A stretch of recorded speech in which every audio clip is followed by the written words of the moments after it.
बेटी से रिश्ता। कहानी मयंक और विभा की है। मयंक एक अच्छी नौकरी करता था, लेकिन विभा की जाति का ना होने के कारण विभा के माता पिता शादी के लिए नहीं मानते हैं। पर जब दोनों अपनी मर्जी से शादी कर लेते हैं तो क्या है विभा, 6 साल हो गए हैं शादी को, लेकिन एक दिन नहीं गया कि तुम माँ पापा को याद कर परेशान नहीं होती। मैं कितनी कोशिश करता हूँ कि तुम सब भूल जाओ। कोई नहीं भूल पाता है मयंक। माँ पापा को कोई कैसे भूल सकता है। तभी सास का फोन आता है। मान लो विभा से बात कर लो, आज उसे अपनी माँ की बहुत याद आ रही है। बेटा विभा, मैं आ जाऊं? हम दोनों चलेंगे तेरे माँ पापा के पास। बोलो। ना माँ जी, वो आप लोगों को कुछ बोलेंगे तो मुझे और भी बुरा लगेगा। आखिर आप भी मेरी माँ ही तो हैं। अरे सुन लेंगे ना यार, कोई बात नहीं, बोलेंगे ही ना। चलो माँ, मैं फोन रख रहा हूँ। वो क्या है ना, आज विभा को लेकर डॉक्टर के पास जाना है। बहुत दिनों से इसके सर पर लगातार दर्द हो रहा है।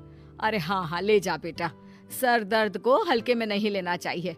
वैसे भी ना बहू सोचती बहुत है। मयंक माँ का फोन रख देता है और दोनों कार से अस्पताल जाते हैं। लेकिन जैसे ही वो लोग अस्पताल जाते हैं, विभा को स्ट्रेचर में नर्स उसकी माँ को लेकर जा रही दिखती है। मयंक, माँ, मयंक वो मेरी माँ है। इतने सालों बाद दिखी भी तो इस हाल में मैं उनके पास जा रही हूँ। अरे रुको, कहीं वो लोग तुम्हें देखकर और परेशान ना हो जाए, या फिर तुम्हें कुछ बोल ना दे विभा, तुम फिर परेशान हो जाओगी। मयंक, कैसी बात कर रहे हो? वो माँ है मेरी। विभा पास खड़े अपने चाचा चाची से बात करने की कोशिश करती है, लेकिन वाह, तेरे जैसी बेटी जिसकी हो वो तो मर ही जाए तो अच्छा है। वैसे पार्क में पैर फिसला है तेरी माँ का, रीढ़ की हड्डी टूटी है। रिद्धि को चाची की बात का बिल्कुल बुरा नहीं लगता। शायद वो सुन ही नहीं रही थी कि चाची क्या कह रही थी। वो सीधे माँ के कमरे में जाती है। कौन है आप? ये मेरी माँ है, मेरा नाम रिद्धि। रिद्धि नाम है ना आपका? दर्द में भी ये आपका ही नाम ले रही थी। हाँ, ये सुनते ही रिद्धि का कलेजा मुंह में आ जाता है। ये वही माँ है जिसने कड़े शब्दों में ये कह दिया था कि अब तेरा मेरा रिश्ता खत्म। फिर रिद्धि का पति मयंक भी वहां आ जाता है। सामने खड़े होते हैं रिद्धि के पिता। पापा, क्या हुआ माँ को? वो पार्क में गिर पड़ी, रीढ़ की हड्डी में चोट आई है। रिद्धि पिता की तरफ देखती है, लेकिन पिता मुंह फेर लेते हैं। पता है मयंक, माँ दर्द में मेरा नाम ले रही थी। मेरी माँ मुझे याद कर रही थी मयंक। मैं माँ को कुछ नहीं होने दूंगी, देख लेना।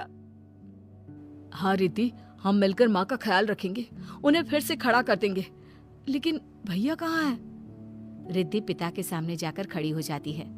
पापा, भैया कहाँ है? वो अमेरिका में है, वो नहीं आ पाएगा।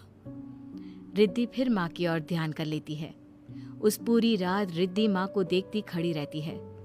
पिता मन ही मन सोचते हैं, जब इतना ही प्यार था तो क्यों चली गई किसी एक अजनबी के लिए हम सभी को छोड़कर। तभी डॉक्टर बाहर आते हैं। आपकी वाइफ को होश आ गया है, क्या मैं उनसे मिल सकता हूँ? जी नहीं, वो बार बार अपनी बेटी का नाम ले रही है। रिद्धि बेटा, तुम अंदर चली जाओ। माँ रिद्धि को देखकर रोने लगती है। बेटा, माँ के गले लग जा।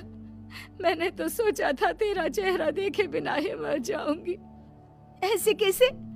भला मैं अपनी माँ को कुछ कैसे होने दे सकती हूँ? माँ उठने की कोशिश करती है, लेकिन वो उठ नहीं पाती।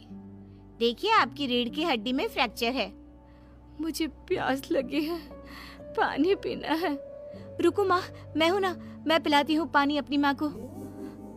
कोई और नहीं आया? तेरे चाची चाचा आए थे माँ, पर शायद मुझे देखकर चले गए। जाने दे, इस वक्त भी पुरानी रंजिश देख रहे हैं। और रंजिश भी कैसी? माँ अपनी बेटी से नाराज ही तो थी। रिद्धि अब पूरे समय माँ के साथ रहती है। उनके हर काम को करने में उनका सहारा बनती है। फिर एक रोज, आज आपको चलने की कोशिश करनी थी, लेकिन हमारे फिजियो के डॉक्टर नहीं आए जो आपको पकड़ कर चलाते, तो फिर आज। डॉक्टर साहब, मैं हूं ना, मैं माँ को चलने में मदद करूंगी। रिद्धि माँ को चलाती फिराती, उनके खाने पीने का ख्याल